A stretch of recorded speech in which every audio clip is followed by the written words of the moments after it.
नमस्कार, आप देख रहे हैं UK24 और मैं हूं आपके साथ नवाब चौधरी। कल पूरे प्रदेश यानी कि उत्तराखंड में रोडवेज बसों की हड़ताल होने वाली थी, लेकिन उसको जो है आज कुछ टाइम के लिए स्थगित कर दिया गया है। हमारे साथ रोडवेज कर्मचारी के जो यूनियन है उनके अध्यक्ष हैं। आपका क्या नाम है और कौन से संगठन से? प्रेम सिंह रावत, प्रदेश अध्यक्ष रोडवेज कर्मचारी संयुक्त परिषद उत्तराखंड।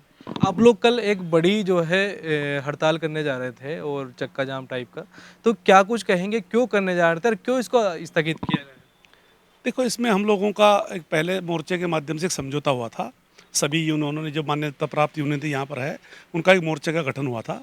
और मोर्चे गठन के बाद हमारी जो निगम प्रबंधन से वार्ता हुई थी, उन सभी वार्ता जिनमें सहमति बिंदुओं पर हमारे कार्रवाई नहीं की गई, उन कामों को नहीं किया गया, तो मोर्चे ने उसके लिए दोबारा फिर नोटिस दिया और 20 तारीख से उसमें कार्य बहिष्कार आंदोलन शुरू करना था।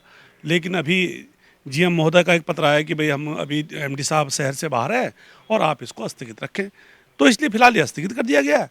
और आगे वार्ता के उपरांत यदि कोई सहमति नहीं बनी तो दोबारा से इस कार्यक्रम को किया जाएगा। इसका मुख्य बिंदु क्या है जो आप बता सके, क्योंकि बता रहे हैं कि जो रोड प्राइवेट बसों के जो परमिट को लेकर भी कुछ मुद्दे हैं और क्या भर्तियों को लेकर मुद्दे हैं, ये सब देखो, इसमें जो हमारा पूर्व में समझौता हुआ था, उसमें सबसे प्रमुख मांग थी हमारी मृतक आश्रितों को नौकरी देना।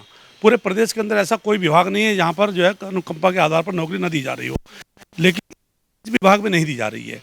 इसी प्रकार विशेष श्रेणी में लंबे समय से 10-15 साल से लोग काम कर रहे हैं, उनको नियमित करने की हमारी मांग थी, जो अभी तक नहीं की जा रही है।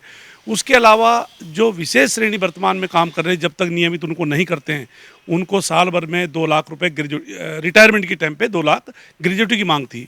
इसी प्रकार हमारी जो मृतक आश्रित के जो लोग हैं, उनको ड्यूटी एजेंसी पे उन लोगों ने उसके पहले लिए हैं, तो हमारी मांग थी कि बजाय आप उनको एजेंसी में न लेकर उन लोगों को नियमित किया जाए।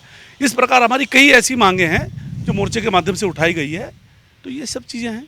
दिनेश पंत भी हमारे साथ है, उनसे हम बात करेंगे। इनका क्या आपका क्या कहना है प्राइवेट बसों के जो रूट को लेकर जो परमिट जारी करने की बात की गई थी उसको लेकर भी, और क्या मेन मुद्दे हो सकते हैं जिनको लेकर जो है सरकार से बात करना ज़रूरी बनता है?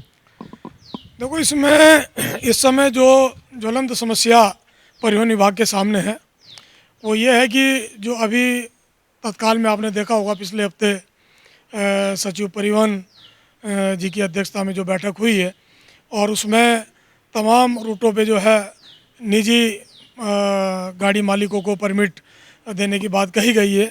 और कही क्या गई है, मतलब उसमें हमारी जानकारी तो है कि दे भी दिए हैं, परमिट स्वीकृत कर दिए गए हैं। तो अगर इसी तरह उत्तराखंड में चलता रहा कि परिवहन विभाग में हम अपनी गाड़ियाँ खरीदेंगे नहीं, अपनी गाड़ियाँ 100 गाड़ियों का प्रस्ताव, 60 का प्रस्ताव पहले रखा, फिर मोर्चे की बैठक में उनको 100 गाड़ियों की बात पे सहमति बनी कि 100 गाड़ी कम से कम हम हर 3 महीने 4 महीने में 100 गाड़ियाँ हम अपनी खरीदेंगे।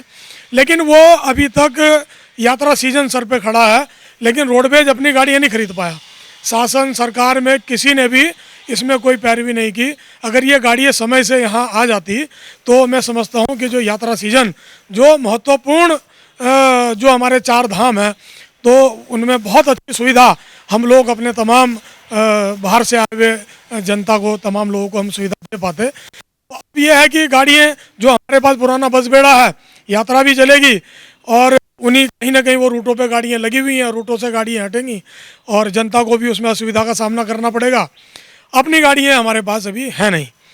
और जो समाचार पत्रों के माध्यम से जानकारी मिल रही है कि सिटी बसें हम यात्रा में चलाएंगे, स्कूल बसें हम यात्रा में चलाएंगे, तो ये अपने आप में बड़ा एक गंभीर विषय है कि हम सिटी बसों को यात्रा में चला देंगे। कैसे चल पाएंगी गाड़ियाँ? सिटी बसें यहीं अपना पूरा जो है जनता को सुविधा नहीं दे पा रही, तो वहाँ कहाँ सिटी बसें दे पाएंगी? केवल जनता को गुमराह करने वाली बातें हैं। तो हमने इन सब की वजह से मृतक आश्रित का हमारा मामला है, विशेष श्रेणी के हमारे जो 15-15, 20-20 वर्षों से लोग हैं, उनको नियमित करने की बात हम लोगों ने रखी हुई थी। उनकी ग्रेच्युटी के बारे में हमने बात की। 20 साल आपने काम लिया किसी को और वो रिटायर हो रहा है, तो हम उसको 2 रुपये भी उसको इस नाम के नहीं दे रहे कि वो अपने घर में जाके अपने बच्चों का भरण पोषण अपने परिवार का वो कर ले। और कई बिंदुओं में हमारी इसी तरह सहमति बनी, लेकिन उन पर कार्रवाई नहीं हुई। तो इन सब बातों को लेके हम लोगों ने ये 20 तारीख से अपना दोबारा प्रोग्राम हम लोगों ने दिया था, लेकिन उसमें अभी निगम मैनेजमेंट की ओर से 25 तारीख को उन्होंने वार्ता की बात कही है। तो अगर 25 तारीख को कोई सही संतोषजनक कोई वार्ता हो जाती है, कोई आदेश अगर वो कर देते हैं तो हो सकता है आगे ये प्रोग्राम टल जाए, वरना फिर 26 तारीख से जो है ये प्रोग्राम हमारा बिल्कुल पूरे प्रदेश में ये हड़ताल हमारी चक्का जाम रहेगा। और इसमें अभी हम इसमें और भी चीज़ें अभी देख रहे हैं, जो बैठक अभी हुई है उसमें जो निजी मालिक हैं, जीप ट्रैकर यूनियन के जो महासचिव हैं उनियाल जी, हमें जानकारी मिली कि वो भी उस बैठक में गए थे। उन लोगों ने भी विरोध किया है, हालांकि वो भी प्राइवेट हैं, लेकिन उन्होंने प्राइवेट परमिटों को देने का विरोध किया है। उनका कहना है कि पूरे प्रदेश में जो है अवैध संचालन, जिसको हम डग्गा मार कहते हैं, बिल्कुल वो इतना मतलब दादागिरी के साथ चल रहे हैं कि उन गाड़ियों को रोकना किसी के बस का है नहीं। अब वो किससे मिले हुए हैं, कैसे ये इतना बड़ा तामझाम चला रखा है, ये हमारी भी समझ से बाहर है। हम लोग प्रोग्राम चलाते हैं, गाड़ियों को रोकते हैं, 2 दिन गाड़ी खड़ी होती है, पकड़ी जाती है, तो वो जिम्मेदारियां सारी मतलब कर्मचारी की हैं। हम खड़े होंगे, पकड़ेंगे, विभाग का कोई लेना देना नहीं है, विभाग कोई जिम्मेदारी नहीं ले रहा। कोई जिम्मेदारी नहीं लेता। मेन विभाग तो परिवहन विभाग है, संभागीय परिवहन है, जो आरटीओ का हमारा है, उनको इसमें करना चाहिए। जो हमारे सचिव परिवहन है आदरणीय हयांकी जी, वो ट्रांसपोर्ट सेक्रेटरी भी हैं, तो उनको वहाँ भी परिवहन आयुक्त हैं, तो भाई उनको भी इसमें थोड़ा सा संज्ञान लेना चाहिए। लेकिन ऐसा लग नहीं रहा, क्योंकि सरकार जिस हिसाब से चल रही है कि कर्मचारियों को नियमित नहीं करना, नई भर्ती नहीं करनी, कर्मचारियों को समय पे वेतन नहीं देना। अभी 4% डीए का मामला था, तो एक साल बाद डीए कर्मचारियों का लग रहा। हाउस रेंट तमाम जो 7वें वेतनमान के अनुसार जो हाउस रेंट हम लोगों का बढ़ा, तमाम राज्य में वो उसी समय मिल गया। हम लोग धक्के खा रहे हैं शासन में, 7 पे कमीशन के कार्य है सब। तो हमें लग रहा कि ये सब धीरे धीरे निजीकरण की तरफ है। और हम तो कह रहे हैं कि बोल रहे थे लगातार कि भाई इसमें अगर परिवहन विभाग में आप 2000 बसों का बस बेड़ा अगर अपना कर लो, तो हम इस बात की गारंटी देते हैं कम से कम 6000 से ज़्यादा पद आज की तारीख में हमारे विभाग में खाली हैं, जो नियमित पद हैं। तो हम बहुत अच्छे से उत्तराखंड के बेरोजगारों को रोजगार इस विभाग में मिल सकता है। लेकिन अगर सरकार की मंशा अगर हो इस तरफ, तभी ये काम हो सकता है। लेकिन हमें तो लग रहा है कि ये तो इस विभाग को ही ख़त्म करने का प्रयास धीरे धीरे चल रहा है। जब अनुबंधित गाड़ी होंगी, अपनी गाड़ी नहीं होगी, नियमितीकरण नहीं होगा, नियमित भर्ती नहीं होगी, तो ये धीरे धीरे क्या होगा कि ये विभाग खत्म हो जाएगा। कल होने वाला कार्य बहिष्कार जो कि रोडवेज कर्मचारी द्वारा किया जा रहा था, उसको स्थगित कर दिया गया है 25 अप्रैल तक के लिए।